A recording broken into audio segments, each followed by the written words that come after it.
Well, hello there. I've come out to the church at Longbriston again to recalibrate the drone, to try and get that stitching line sorted. Now, I've done a lot of research online, and it looks like I might just have to get the old laptop out and process the footage from the 360 on the computer. So we'll see. Let's see how it goes. At the moment, I do most of my photo editing on my iPad. So we'll see what's going on. Yeah, so it's a Friday, and as Sean would say, what is it? It's only FPV Friday. So we're going to go and we're going to take this. I won't show you the calibration because that's a bit boring. You just sit there with it, you take it up to 200 feet and you just let it hover while it does its business. Now I'm slowly getting used to this drone and the hand controls. Where are we now? Right, there we go. Right, so I've got this is how I fly the drone, this way, and I view everything through these goggles. So I put the goggles on and we'll go for a fly.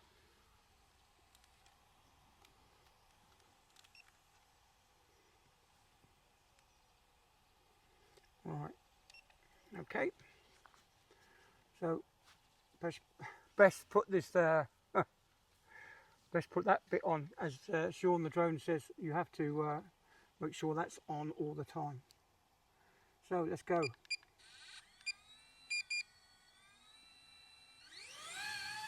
And we're off.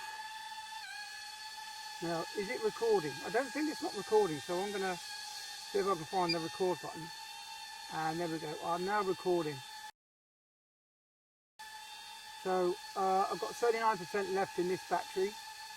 I did spend a bit of time this morning trying to sort this out, this calibration business. So I'll try and slow it down because we're going 4 miles an hour. It's a bit scary at this kind of speed. So I'm going to go around there. You see the drone in the bottom of the frame there. I've gone up to 7 miles an hour.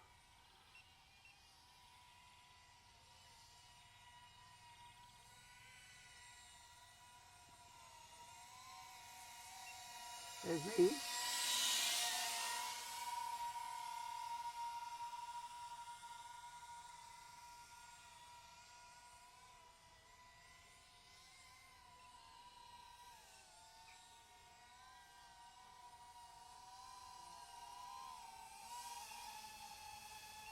Somebody's had a tree planted just there, right in the middle. Last time he came, there was an internment going on. Someone was putting the ashes into the ground.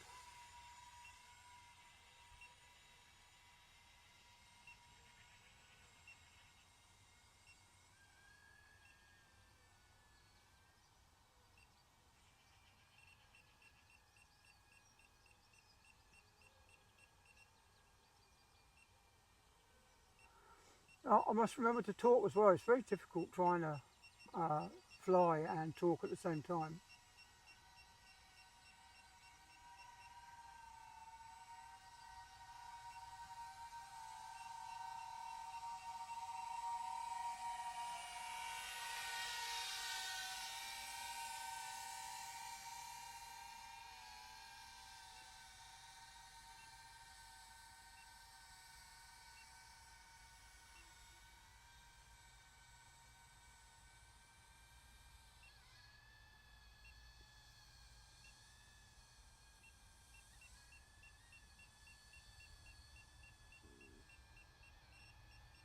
You see the rabbit?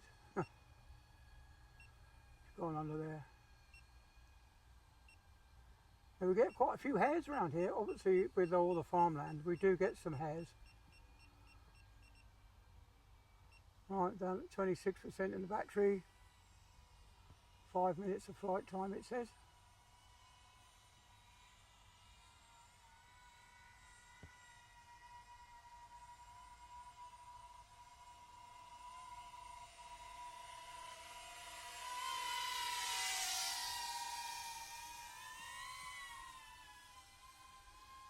So we're up to 200 feet. No, we're not. Up to 70 feet, 80 feet.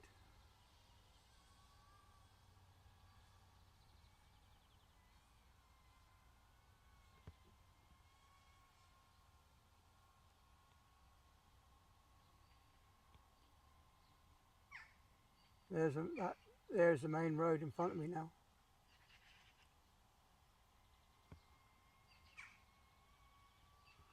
So we know the tower of that church is about 70 feet.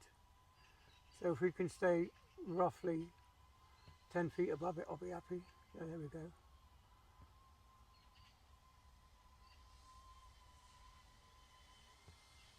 I'll try and do that a little bit slower next time.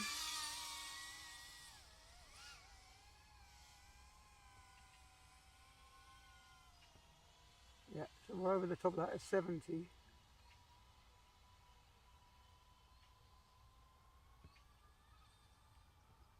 Return to home in 12 seconds. So let's bring her back.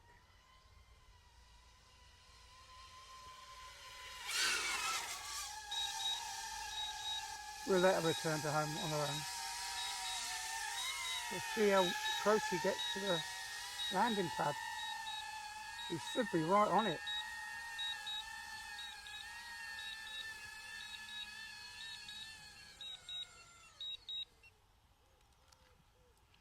Well, she missed the landing pad by a good few feet, as you can tell.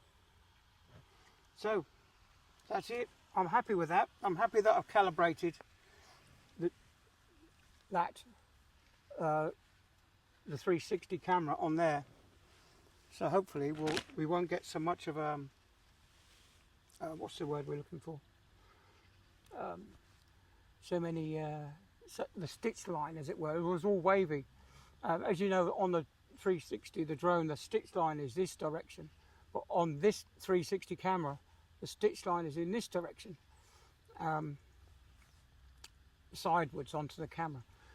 So you don't really notice the stitch line because you're not looking at it on the horizontal line, on the horizon.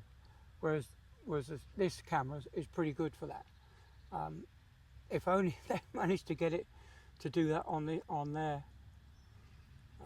So I think maybe the next answer would be to have 4 cameras, 2 top, 2 bottom. Anyway, so you probably won't hear me unless hang on. Let's just put the mic on my shirt, and then you'll have some noise as I go and collect my drone. Right, let's go. Trouble is, bloody knees hurt. Getting out.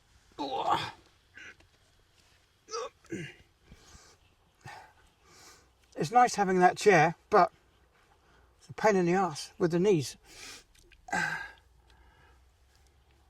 Because I wasn't really relaxed, I suppose. I had my feet out. So let's bring her out round this way so you can see. As you can see, the camera here is only facing forward, but you do have, and under there you have another camera that faces aft, and when it's in flight it actually tips up, so you've got a camera top, camera bottom, and then the stitch line is in this way. That's why you get such terrible images. So hopefully that will just be me, and I'll have to do it on the computer, which will be good because I need to get the computer out and do a bit more. Let's sit back down again while I turn all this lot off. As you know, with DJI equipment, you have to press it once and then press and hold it until all 4 of those indicator lights turn on, or go through. That's the same for turning it on and turning it off. So one press, and then press all until the lights go out when you're turning it off, and when the lights come on, it lights up until all 4 lights are illuminated, as it were. Same for this controller as well. You press the button once and then press it again until all 4 lights disappear. And I didn't do that right. I put it in pairing mode. So I put that in pairing mode accidentally. So that's off now. And the same with this controller here. You press the button once and then you press it until all 4 lights are extinguished. So this is very good actually. If you've got very bad eyesight, what you can do with this particular headset is you can adjust your images that you see on the screen inside to your focal length. Or it only goes up in steps of 50, but if you have if you need glasses, you can actually use these by adjusting, and you can adjust the widths as well, so you get your binocular vision correct as well.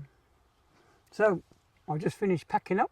I'm going to do a bit of shopping for Sarah, and then I'm going to go home and maybe put my feet up for a bit in the sun. Yeah, I've been getting up rather early. Anyway, never mind, that's for the next one. So let's carry on. Right, I'll see you all on the next one.